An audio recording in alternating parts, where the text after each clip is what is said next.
Well, this video is for Math 116, and this is section 1.6, piecewise defined functions. So sometimes there are functions or something that is being measured and analyzed that produces a graph that looks something like this. Okay, so it's not a smooth curve, and there's no really one formula or equation that can represent this thing. And so in order to work with it, what mathematicians do is they split it into two pieces, and they create an equation for one piece, an equation for the other piece, and that's what a piecewise defined function is. Okay, so let's see here. In the textbook on page 38 is an example of something like this. So first off, we've got the example where we're given the equations x plus 2 for x less than 0 and negative x minus 4 for x greater than or equal to 0. Okay, so those are our equations. And so if we want to graph this, let's see here. For x equal to 0, if we plug this in here, that would make y negative 4. Okay, so we'll put a colored dot down there, and then this is a linear function with a slope of negative 1, and so it's going to go kind of off down in that direction. And then here where x equals 0, y equals 2, but here we'll put an open circle there because this is a less than and not less than or equals to, right? The actual function value is down here at negative 4, but right up to that point our y values are going to be approaching positive 2. And that's something that we talk about in calculus as well. So understanding how these functions work, I think, is helpful if you end up in a calculus course. So let's see. And then this will have a slope of positive 1, and so it will kind of go down in that direction. So there's the graph for that piecewise defined function. And on page 38 there is a picture for that graph as well. Okay, let's look at the second example here, which is we're given a graph and then we're asked to write a piecewise defined function that describes that graph. So let's see, out here at negative 6 we've got some things going on. And let's see here, negative 6, positive 1 is colored in there, and then it goes through the point 0, 7, and then something like that, let's say. Okay? And then at positive 2, the y value is 4, and then this is the point 6, 0, and those little arrows indicate that it goes off to infinity, and positive infinity this way, negative infinity that way. Okay, so we'll start out with x less than negative 6. That's this piece up here, and that is just a constant function, y equals 6. Okay. Now, let's see here, we know that that's 0, 7. So between negative 6 with the equals 2 on there and positive 2 with no equals 2 on there, because we've got the open circle, right? We've got a linear function. The y-intercept there is positive 7, and let's see, the slope is going to be 7 minus 1 over 0 minus negative 6. Looks like the slope there is going to be 1. Okay, so that's going to be 1x plus 7. All right, and then that third piece, x greater than or equal to 2. Let's see, I don't know what the y-intercept there is offhand, but I know that this is the 0.24, that's the 0.60, so we can do 4 minus 0 over 2 minus 6. So that's a slope of -1, and it looks like that's going to make our y-intercept equal to positive 6. Let's see, because if we have y equals negative x plus b, and we know that 6, 0 is one of the points on that curve, then that means that b should be equal to positive 6. So this will be negative x plus 6. Okay, so let's look at some problems over on pages 40 and 41.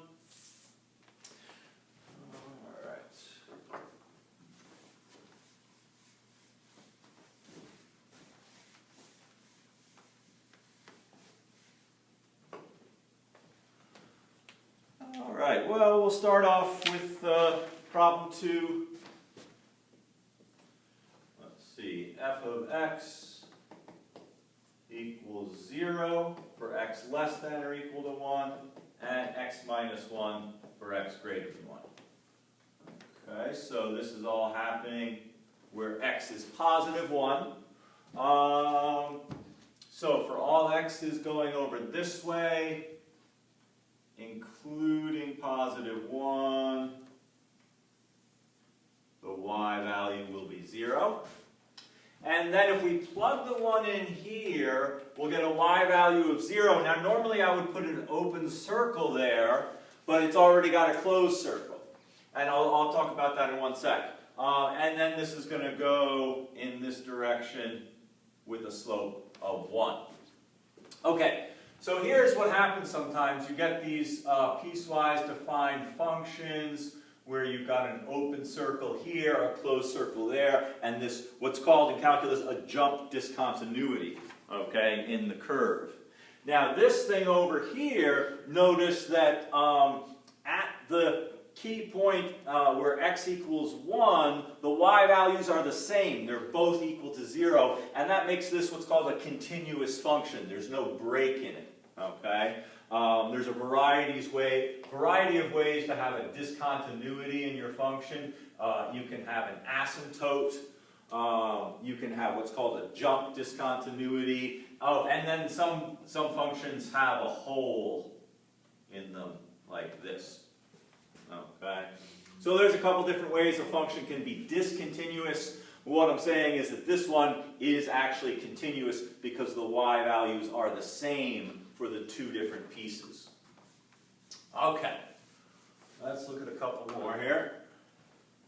Let's see, problem 4. We start out, f of x is 2 minus x for x less than -2, and it's equal to 4 for x greater than or equal to -2. All right, so the key here is to start at these boundary points. This one starts at -2. And we know for x greater than or equal to -2, this is going to be a constant function where y is equal to 4. So we'll put a colored circle up there, and there's our constant function. Now here, if we plug in -2, we also get a 4. So this is going to be a continuous function as well, same as number 2. And what? This is going to have a slope of -1, and so it's going to go up in that direction. Okay. Let's see here. Let's look at problem 6. We've got 2x plus 3 for x less than -2, and 3 minus x for x greater than or equal to -2. Okay, so again, the key here is to look at what's happening at that boundary point. Okay, let's see here. So for x less than -2, if we plug this in here, that would be -4 plus 3 is -1. So I need a little space down here. Okay, and I put an open circle there because It's only for x is less than negative 2. And this has a slope of 2, so I'll go over 1 and down 2, kind of like that. And so then our graph would end up looking something like that. Okay, let's see here.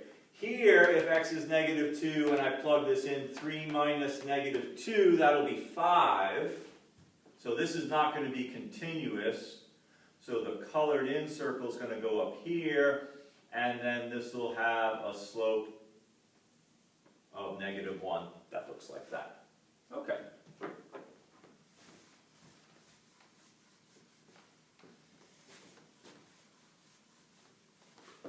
Well, let's see what else we've got here. Let's skip down to number 10. We'll start in with these that have some nonlinear pieces to them. So x squared plus 2x for x less than or equal to negative 1, x for x greater than negative 1. All right, so our key point here is right at negative 1. And let's see here, if we plug it in there, negative 1 squared is positive 1, minus 2. I knew that was going to cause me to erase that. Okay, and there's negative 1 there. Yeah, because when I plug negative 1 into this, I get negative 1, and we'll put a colored in circle there because of the equal sign. Now the question is, where is the rest of the parabola here? There's a variety of things that we can do. Let's plug in negative 2. If you've got a graphing calculator, you can just use that table of values that the calculator provides for you to pick out these points. Let's see, I'm not sure if this is the vertex or not. Let's see, negative b over 2a. Yeah, so this is the vertex right here, and this thing is just going to kind of go like this. Okay, I could fill in some points here, right? For negative 3, it's going to be 9 minus 6, which is going to be 3. So this is negative 3, 3, and so on. Okay, but we just need to get a sketch, an idea of what's happening there. Let's see here. All right, for x greater than negative 1, so this is going to be continuous again, right? Because when x is negative 1, y will be negative 1. And then this has a slope of 1. This is just the y equals x function doing that. Okay. Let's see here. 12. We've got f of x equals 1 minus x squared for x less than or equal to 2, and x for x greater than 2.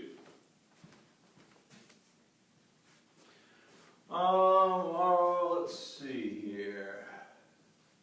So the key point here, the border point, is 2. And let's do this one first. So if I plug 2 in here, that'll be 1 minus 4 is negative 3. So that's going to be a colored in circle there. And this is x is less than 2, so that's over here.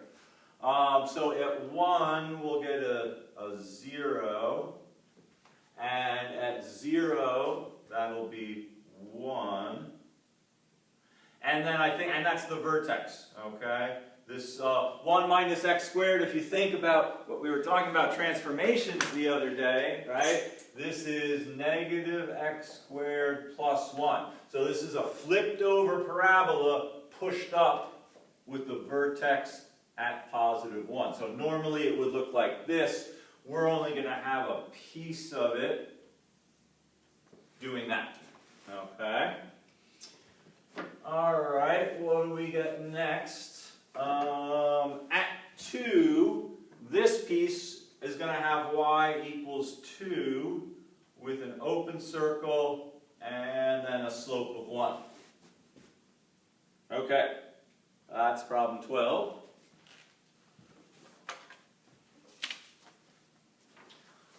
Let's look at 14. Let's see, 3x for x less than 0, x plus 1 between 0 and 2 inclusive, x minus 2 squared for x greater than 2. All right, so we've got two border points that we're interested in, positive 2 and 0. So for x less than 0, let's see, we'll put an open circle here, and this is going to have a slope of 3. It's going to kind of go down that way. What else?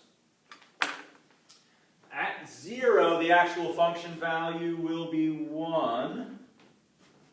And then that's going to go, let's see here, 0, 1, 1, 2, and 2, 3. And that'll get a colored in circle as well, with a straight line between them. And then this one, if we plug a 2 in there, y will be 0. So that gets an open circle. And then that's just going to be a parabola, right? Our standard parabola shifted 2 places to the right. And so that's just going to kind of go up like this. It might go up a little bit faster than that. I think I put too big of a bend in there. Something like that, maybe. But anyway, that's a pretty good sketch for this piecewise defined function. All right, now let's look at a couple where we get a graph and then we're asked for the formulas. Let's see here. So, problem 16, we've got 2 line segments and they end. So we're not going to positive or negative infinity. Let's see, this one, we've got -1, -1, and 0, 0. And then we've got an open circle here, and that goes over to the point 2, 1. Okay?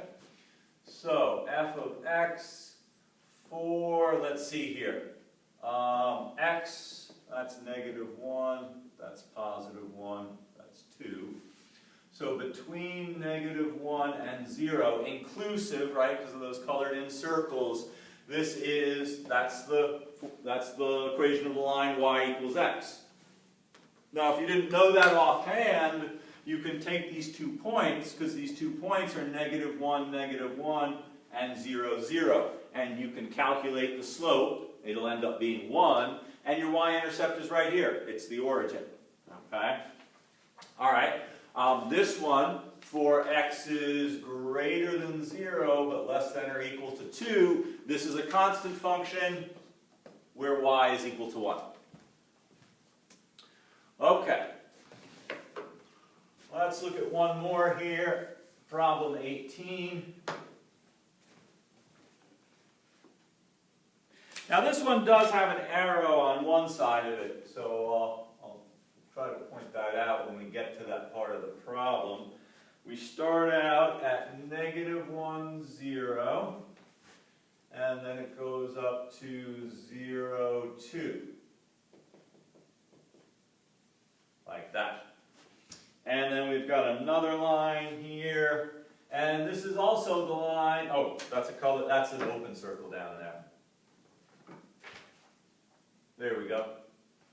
And if you notice these points, 1, 1, and 2, 2, this is also the line y equals x again. And again, you can take those points and calculate the slope, and you can see that the y-intercept there is 0. All right, so let's go ahead and write a function for this. So this one right here runs from -1 up to 0, inclusive, because we've got 2 colored in circles. And then let's see here. The y-intercept is 2, and the slope is 2 minus 0 over 0 minus -1. The slope is 2. So this is 2x plus 2. And then I just mentioned this one here. So this is for x greater than 0. And that's the line y equals x. Okay. So I kind of think that these are kind of fun. I think that they're interesting. I think they're also useful for people who are actually working with data, you know, that's been collected frequently. Does things like this. You've got discontinuities. You've got places where it breaks off and doesn't have a smooth curve. It kind of, it will do things like that. In calculus, this thing here is called a cusp. That's where the slope changes dramatically. The slope itself is discontinuous there. So anyway, these are kind of fun. If you have any questions about this, please let me know. And we will continue to work through the rest of Chapter 1. Thanks.